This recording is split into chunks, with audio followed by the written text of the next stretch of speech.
Welcome to the Deep Dive, where we take the sources you send us, cut through the noise, and really deliver the core insights you need to be ahead of the curve. And you've tasked us with something truly fascinating today. It's a collision. That's the only word for it. It really is. We have this powerful stack of materials, and they all center around what was a truly transformative, maybe even a chaotic day. December 11, 2025. Right.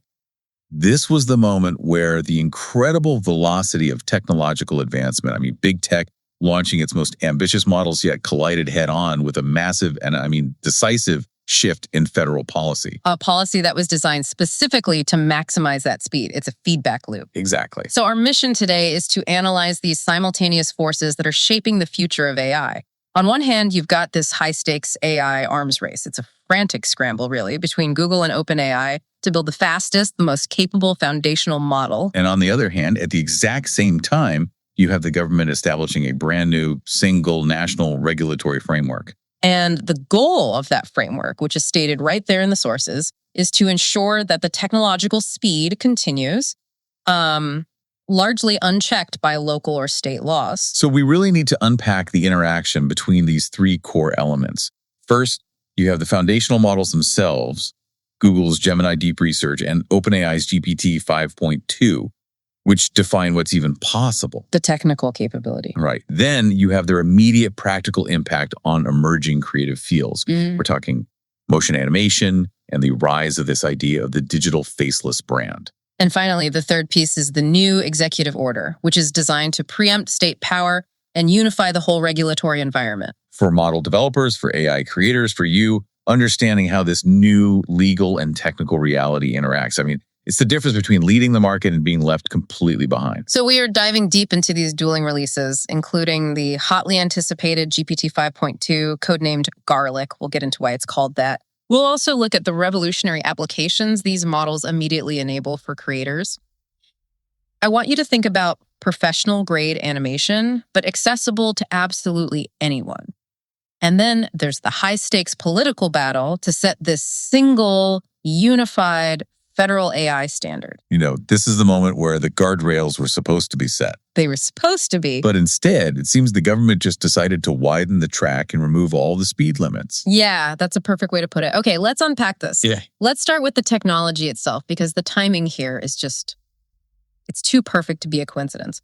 December 11, 2025 wasn't just a day of big announcements. No, it was a day of intense competitive synchronization. Exactly. Two of the biggest AI players in the world dropped massive competing models at the same time, which just shows the severity of this high-stakes battle for global dominance. It felt less like a product launch and more like a declaration of war. You really did. And it was a war focused specifically on who is going to own the next big paradigm shift, the era of autonomous agents.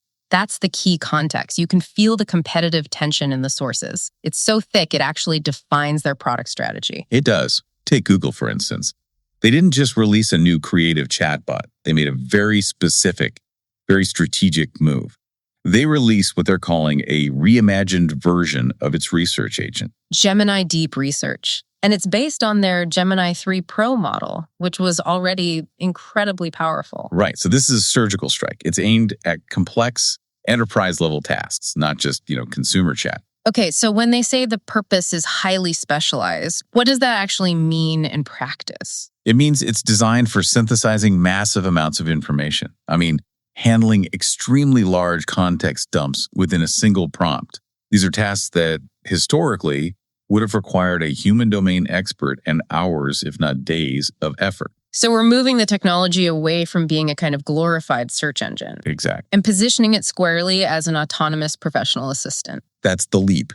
It's the difference between asking an AI a question and outsourcing an entire project to it, a whole workflow. And the sources say customers are already using this. Oh, yeah.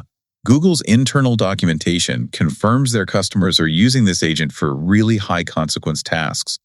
Everything from detailed financial due diligence for merger and acquisition activity to incredibly sensitive and complex processes like drug toxicity safety research. That's a huge level of trust to place in an AI agent. The liability there must be immense. It's enormous. And if you think about the technical architecture behind this, the real insight, the thing that unlocks all of this, as detailed in our sources, is the new Interactions API. Okay, that Interactions API, that's what makes this a game changer for developers, isn't it? Tell us what that actually does in a practical sense. Well, the API allows third-party developers to embed Google's deep research capabilities.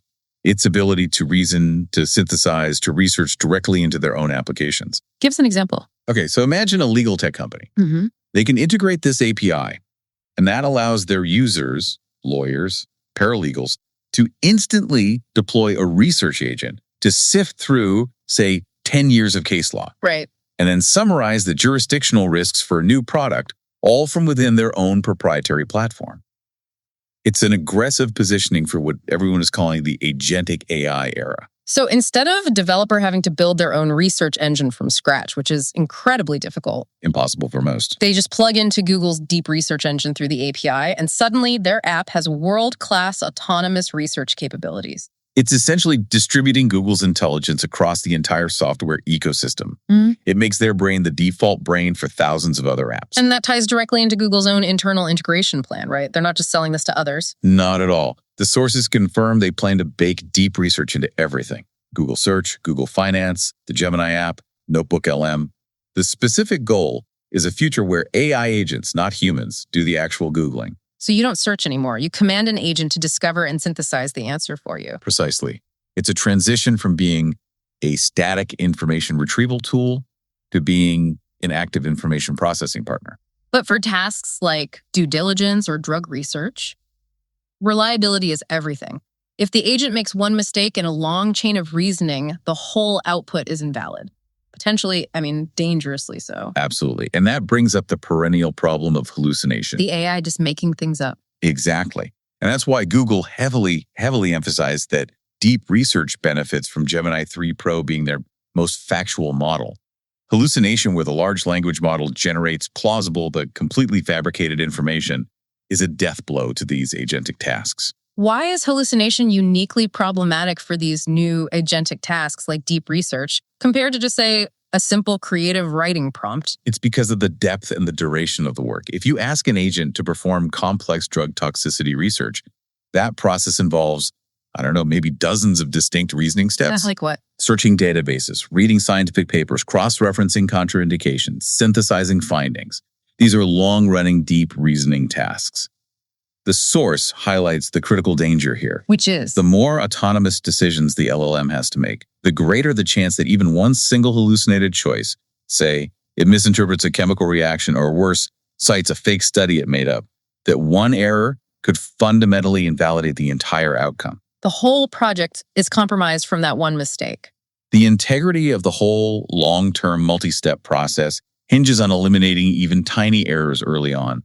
This is a massive engineering challenge that Google is betting its reputation on solving first. Okay, so Google throws down the gauntlet.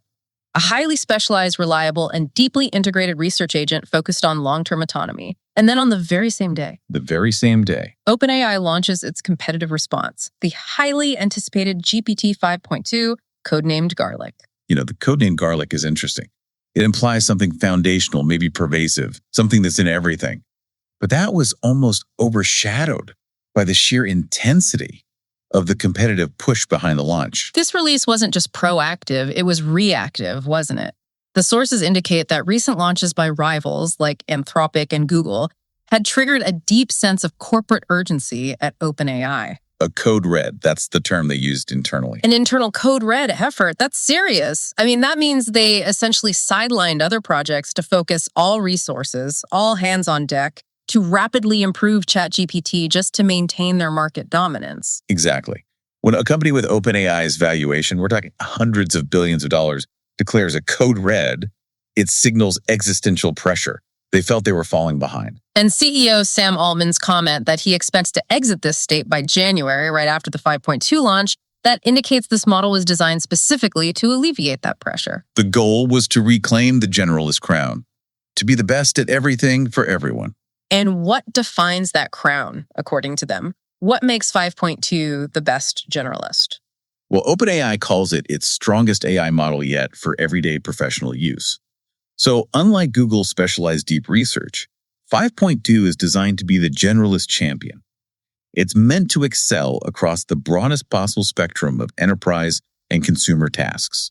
The functional strengths are impressive, according to the sources. Significantly better at creating spreadsheets, building presentations, perceiving images, that's the crucial multimodal aspect writing code, and understanding long context. It's all about being a better, faster co-pilot for the entire office workflow. Think of a financial analyst who needs an integrated tool. Oh, yeah. A tool that can instantly summarize a 500-page regulatory filing, that's the long context piece, then write the Python script to analyze the data from that filing, that's the coding, and then immediately generate the presentation slides to show the findings. So that multi-step, multi-format capability, that's where OpenAI is aiming to beat the competition, the all-in-one professional assistant. Exactly. But they also fragmented the model into specialized versions, which I found interesting. It suggests a recognition that even a generalist needs to be optimized for specific speeds or depths of thought. Right. It's not one size fits all. What were the versions? It's a smart product segmentation. They released 3 versions through the API. First, there's Instant, which is optimized for speed. Think fast writing, quick information seeking. For when you just need an answer now. Right. Then there's Thinking.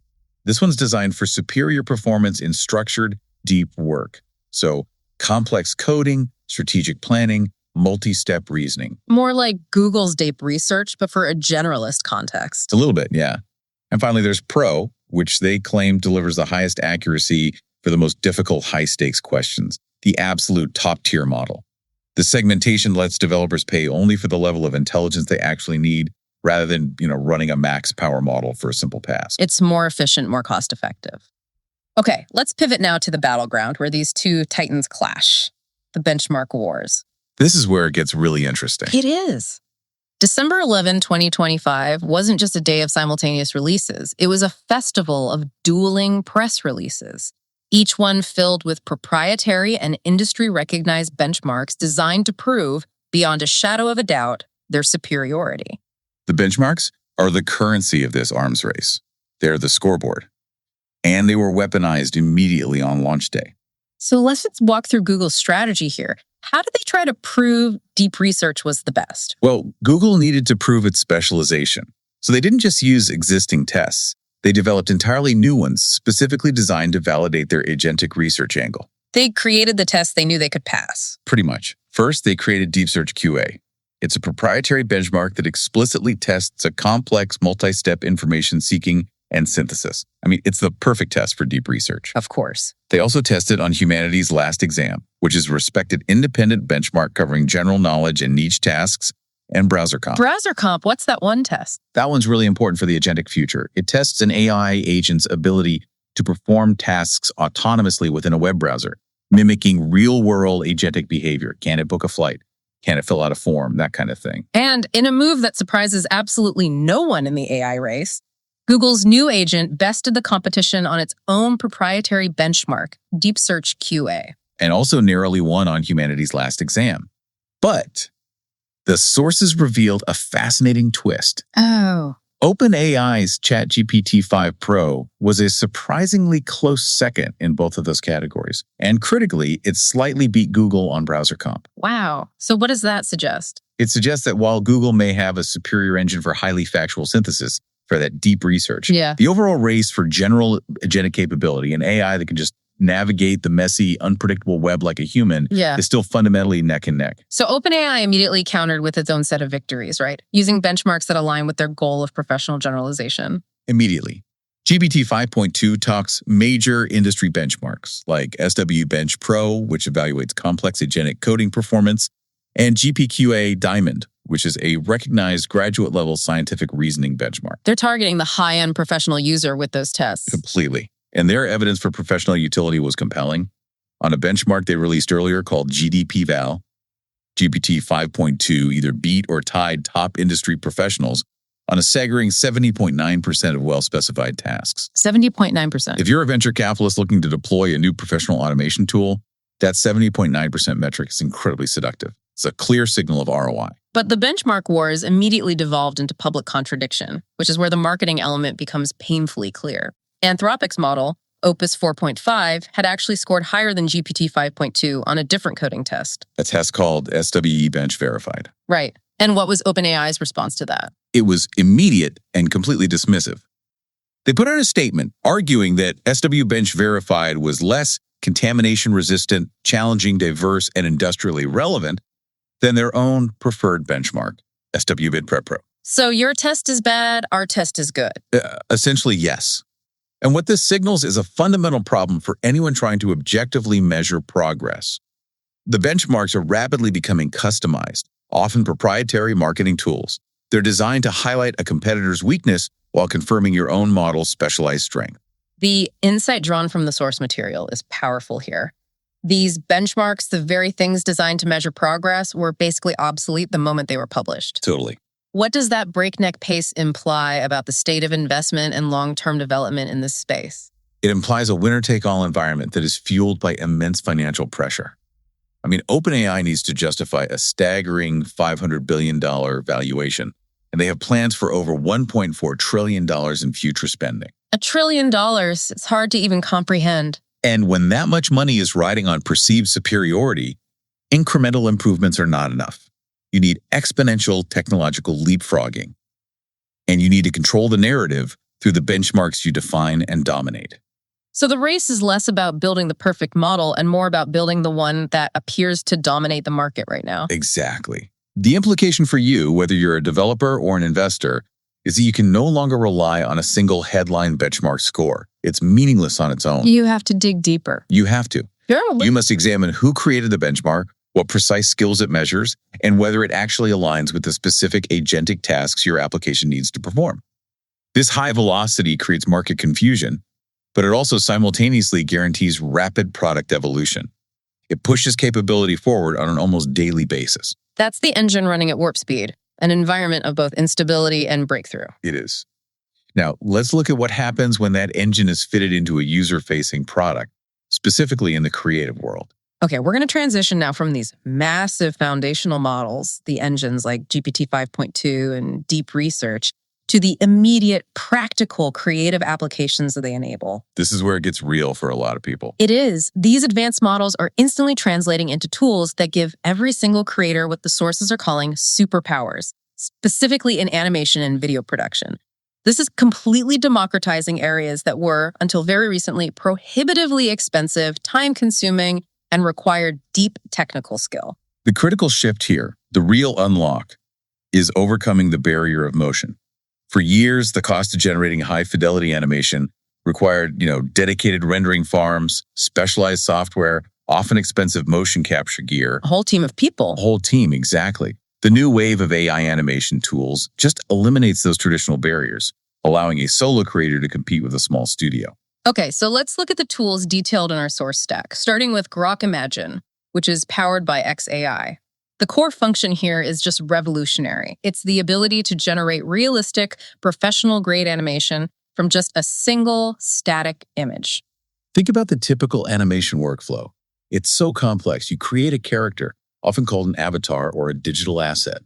To make that avatar walk or dance or gesture naturally, you either need a highly skilled human animator spending days on it, or you need to put a human actor in one of those motion capture suits with all the dots on it and record the movement. Exactly. Grok Imagine completely bypasses all of that. A creator can just upload a static avatar, what the sources refer to as an AI baddie, which is popular in the influencer scene, and within minutes, that character is dynamically animated in a realistic environment. That is a massive cost and time saver, especially for these faceless brands who are aiming for high-quality visual content on a budget. It's a game changer. And then you pair that movement capability with a tool like Runway Gen-4 Turbo.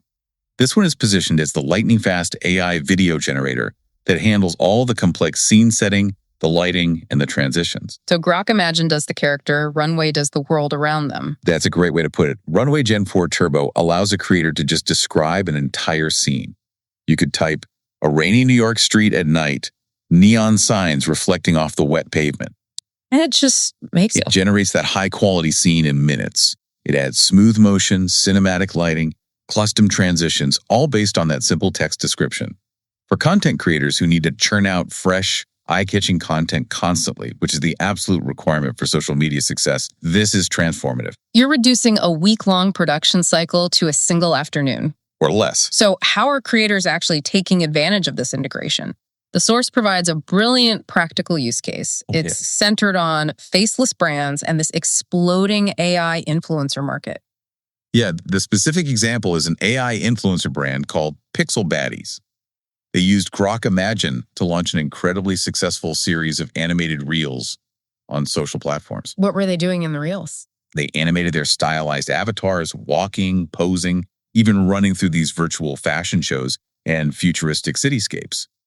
It's high-concept visual material that drives immediate engagement because it has such a high perceived production value. And the power comes from the integration. So they used Grok Imagine for the character motion. And then they paired that output with Runway Gen-4 Turbo to create all the complementary marketing material, the dramatic behind-the-scenes videos, the high-impact promo trailers. And what was the result? Did it work? The combined result was significant. The sources report massive engagement across all their social media platforms and, crucially, a sharp spike in sales for their digital merchandise. What kind of merchandise? Things like NFT fashion items or downloadable asset packs for other creators. This use case draws a direct and very clear line between accessible, AI-enabled visual quality and real commercial success for the creator economy. This essentially creates a new blueprint for monetization for the individual creator. You can now animate digital avatars, modeling your new products. You can create full campaign videos without hiring a production team. And you can produce content quality that easily competes with established studios, all from a laptop. It shifts the creator's role then. It's less about the mechanical execution of animation and more about the creative direction and the strategic deployment of these AI tools. The differentiator is no longer your technical skill in using, say, Adobe After Effects. It's your conceptual originality and your sophisticated prompt engineering. The creative labor has moved from the hand to the mind. Beautifully put. It allows a solo creator to act as a mini studio overnight. And this feeds directly into new monetization strategies that are focused on bundling intellectual property. Our source offers a great tip for leveraging this speed: selling animation packs. It's just smart digital asset bundling. Yeah. You're targeting the vast secondary creator market. Explain that. Okay, so a solo creator who masters a tool like Grok Imagine can bundle together a set of highly sought-after animated assets, say 5 different high-fidelity character walking cycles or 3 unique atmospheric scene settings from Runway, and they can sell those as digital assets to other creators. Creators who lack the prompt engineering skill or maybe just the time to generate them from scratch. Exactly. This is a recurring revenue stream that is derived entirely from AI speed and creativity. You make it once, you sell it 1,000 times. And beyond these packs, there's the high-value licensing market, which is now exponentially more accessible because the barrier to producing unique content has dropped so low. Absolutely. The Force points out the massive untapped demand for unique, customized animated content for use in professional ads or games or virtual events. So if a global brand needs a quick, high-quality animated asset for a new marketing push, maybe a specific dance move for their mascot. Right. Licensing a pre-made unique animation pack from a specialist creator is far faster and cheaper than commissioning traditional animation. The speed of creation translates directly into high commercial utility. And the regulatory framework we're about to discuss only accelerates the ability to monetize these assets nationwide. It removes all the friction. Okay, let's tackle the hot take that was provided in the sources because this is critical for our listeners who are creators. If AI makes animation this accessible and this affordable, allowing individual creators to compete with major studios in quality, is this going to make human creators obsolete, or will it just raise the bar for what audiences expect? This is the crux of the issue for the entire creative economy. I mean, if every creator can generate high-fidelity, smooth, dynamic animation instantly, the technical barrier to entry vanishes completely. It's gone. So we're moving toward a future where good-looking content is just the bare minimum expectation. It's table stakes. Exactly. And the market impact of that is saturation. If pixel baddies can scale instantly, suddenly millions of other highly capable digital avatars can enter the market with comparable or even better visual quality. The bar for audience expectation rises exponentially, and the human creators who fail to adopt these new tools effectively will quickly be left behind, regardless of their past traditional skills. The critical role of the human shifts to what we might call the prompt director. Well, the prompt director, I like that. It's the individual who understands aesthetic trends, market gaps, and how to command the AI to produce unique, emotionally resonant content rather than just technically perfect content. The technology creates a powerful new baseline, but it also creates ferocious competition. And the policy we are about to explore is explicitly designed to turbocharge the national deployment of that very technology. So while big tech was fighting this technological battle for who had the best agent and the best coding benchmark, The government was simultaneously fighting a decisive regulatory battle. A completely different front in the same war. It is, and this brings us to the second massive event of December 11th, 2025. The major political shift that redefined the operating environment for every model developer and every creator in the country. The significance of President Trump signing an executive order to establish a single regulation framework for artificial intelligence, it really cannot be overstated. Why so significant? Because the sources make it absolutely clear that this order was explicitly designed to limit the power of individual states to create their own AI rules.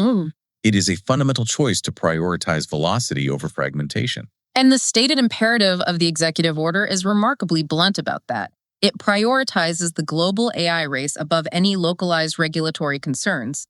The text says, and I'm quoting, "To win, United States AI companies must be free to innovate without cumbersome regulation." And it goes on to explicitly state that excessive state regulation thwarts this imperative. This is fundamentally about national security and global competitiveness, and they are using deregulation as the primary mechanism to ensure speed. That context is vital.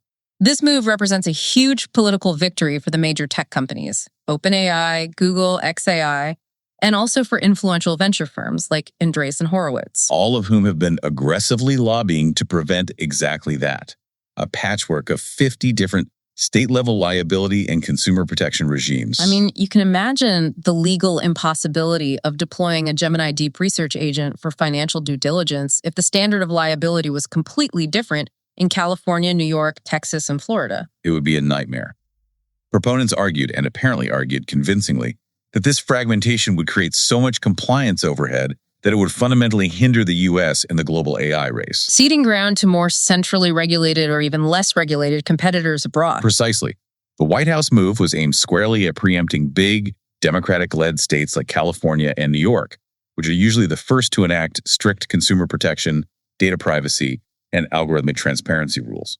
And the political machinery supporting this action is clearly laid out in the source material. It shows a really tight alignment between this policy and specific tech and finance elites. Yeah, we know exactly who was present alongside the president during the signing in the Oval Office. It was a very curated guest list. Who was there? David Sachs, who is serving as the White House AI and crypto czar, and fellow venture investor and influential podcaster Chamath Palihapitiya. Right. And they were joined by prominent Republicans, including Senator Ted Cruz of Texas and Commerce Secretary Howard Lutnick.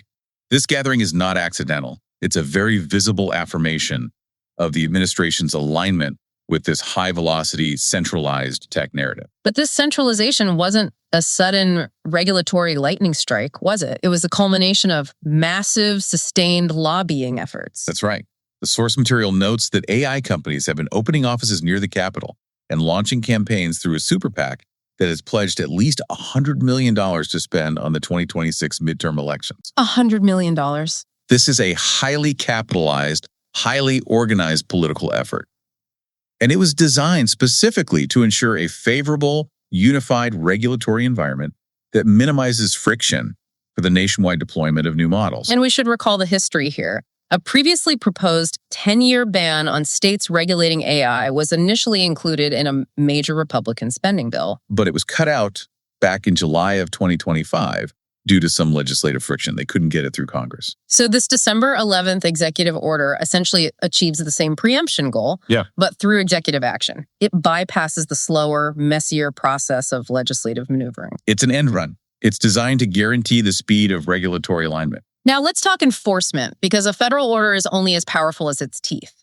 How does the federal government ensure the states actually adhere to this new framework, especially states that might be ideologically opposed to deregulation? This is where the executive order becomes actively coercive. How so? There are two main, very high leverage enforcement mechanisms detailed in our sources. The first is immediate, and it's legal. The order calls for the Attorney General to establish an AI litigation task force. A litigation task force? What does that do? Well, this task force is not advisory. Its sole explicitly stated responsibility is to challenge state AI laws. So it's a fundamentally aggressive and proactive enforcement mechanism. They aren't just issuing a guideline and hoping states comply. Not at all. They are immediately funding a dedicated federal legal strike team.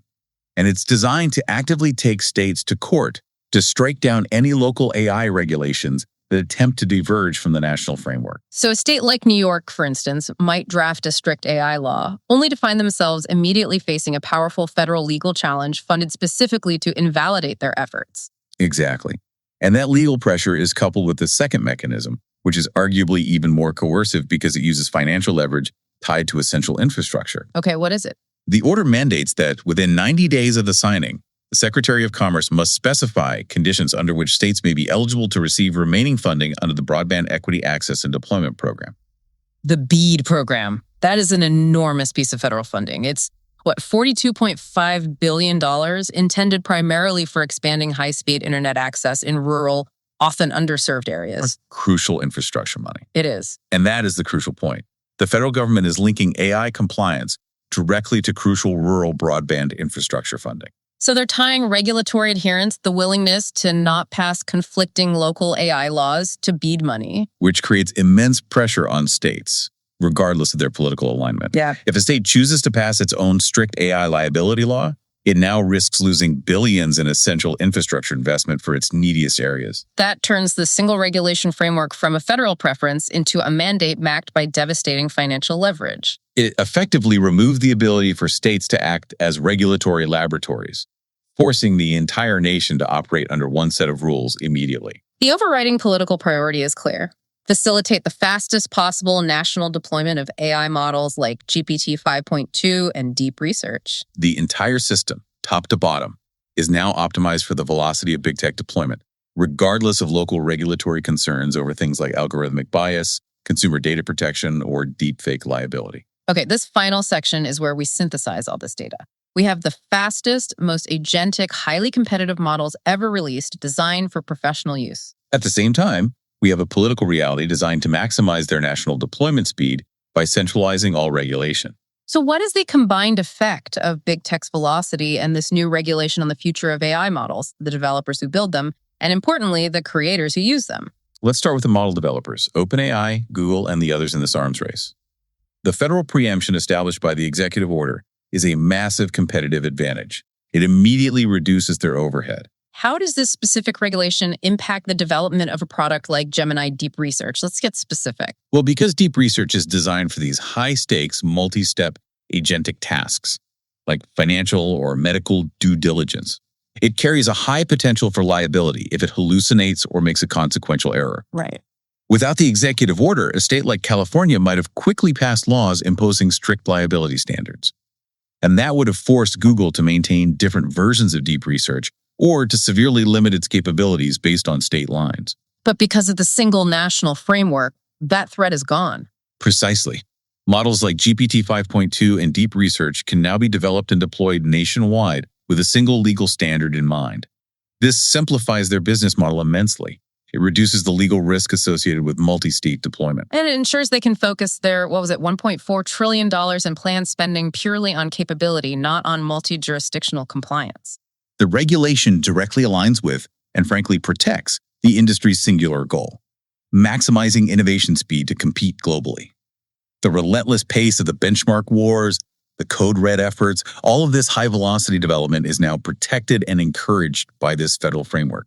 It clears the track. Okay, now let's apply this synthesis to the creators, like the Pixel Baddies influencer brand. What is the combined effect of having these new powerful tools like Grok Imagine coupled with this new unified rulebook? On the business side, the single framework is a significant win for scaling. If you're a creator and you're selling animation packs or licensing your work across state lines, you don't have to worry about 50 different contracts or data handling rules or liability standards for your digital assets. That simplification makes scaling a purely digital business much faster and easier. You can treat the entire United States as a single market for your digital goods. However, and this is a big however, the upside of reduced legal complexity is immediately balanced by the downside of increased technical competition, because the focus on rapid innovation, which is the central driving force of the entire executive order, means the barrier for entry for tools like Grok Imagine will continue to drop exponentially. So while the individual creator can scale faster legally, their competition is also scaling faster technically. Yes. The market will be saturated with pro-level AI content, which challenges the pixel baddies of the world to constantly innovate their aesthetic and their brand identity just to stand out. That's the dynamic tension that will define the future of AI creation. The government is promoting a hyper-competitive environment by removing regulatory friction. And creators must accept that the velocity of technology, which is encouraged by the velocity of regulation, means that their high-quality animated content could become a commodity overnight. The only sustainable advantage lies in constant creative evolution, which requires mastering the new models as they release, sometimes on a daily basis. Let's look deeper at the philosophical and political trade-offs that are inherent in this massive regulatory centralization. The executive order is a clear win for the AI industry's ability to move fast, but it simultaneously centralizes all regulatory oversight at the federal level. And this centralization removes the ability of individual states to experiment with different consumer safeguards, or address local concerns about labor displacement, or implement unique liability rules that might be tailored to their local industries. Historically, states like California often act as regulatory laboratories, right? They test strict rules that sometimes later become national standards. That capacity is now critically undermined. It's been shut down. So the trade-off is this. We gain national speed and unified market deployment, which is crucial for global competition. But we lose local adaptability, we lose consumer protection experimentation, and we lose the ability of regions to tailor regulation to their own specific economic or ethical concerns. Which raises the fundamental and I think crucial question. In a world where AI models are making complex, autonomous decisions, these agentic tasks like deep research that impact real-world safety and finance, is high velocity better served by a single, flexible rule dictated from the top? Or does the inherent complexity and risk of AI deployment actually require the diverse, potentially stricter regulatory environment that the states previously offered? The reality of December 11th answers that question decisively. Speed wins. The federal government, by linking AI compliance to massive infrastructure funding programs like BEAD, has ensured that rapid national deployment is the immediate overriding priority. They're banking on the idea that the competitive drive fostered by high velocity will eventually lead to the safest and best models, viewing state-level caution as simply an impedance, a roadblock. But we have to acknowledge the risk. If a catastrophic failure occurs, say an autonomous agent makes a major damaging error in a financial or medical setting, the entire nation will be relying on the federal government to quickly implement safeguards. There is no state-level safety net to fall back on. Because the mechanisms to enforce local safeguards have been dismantled by the threat of federal litigation and funding cuts. It accelerates the technology while slowing down the implementation of diverse ethical or liability standards. The conclusion for developers and creators is stark. The future of AI creation will be defined by speed, the speed of the models themselves, evidenced by the daily benchmark wars and code red efforts, and the speed at which the regulatory environment is established, evidenced by this single national framework. The current landscape unequivocally favors rapid national deployment over fragmented state-level caution, demanding that creators and model developers alike focus relentlessly on innovation simply to stay afloat. That was the deep dive into a momentous day in AI history, a day defined by the collision of technological ambition and political centralization. We covered the competitive model releases, Google's deep research focused on high-stakes agentic tasks, battling OpenAI's GPT 5.2, codenamed Garlic, which is focused on professional general use. And we saw the simultaneous national regulatory overhaul designed to ensure big tech maintains the highest velocity possible by legally limiting state regulatory power through essentially financial coercion. The consequence is clear. This collision defines the playing field for the future. For creators, it means an immediate technological superpower via tools like Grok Imagine, but that's coupled with exponentially increasing fierce market competition. And for developers, it means clear sailing nationally, but also a massive responsibility to get safety right on the first try, without the buffer of diverse state rules to pressure incremental change. Here's a final provocative thought for you to mull over. Considering the new AI litigation task force established by the executive order, whose sole job is to challenge state laws, how quickly will the federal government move from merely challenging state general AI laws to actively setting the liability standards for AI-generated creative content, like the animated reels used by pixel baddies? That's a good question. If a creator sells an animation pack that causes a massive commercial loss for a brand due to some inherent flaw or a legal challenge, will the new federal standard govern that liability? That's something for you to consider as you watch the next wave of creative tools hit the market. Thank you for joining us for this analysis of speed and centralization. We'll catch you next time for the next deep dive.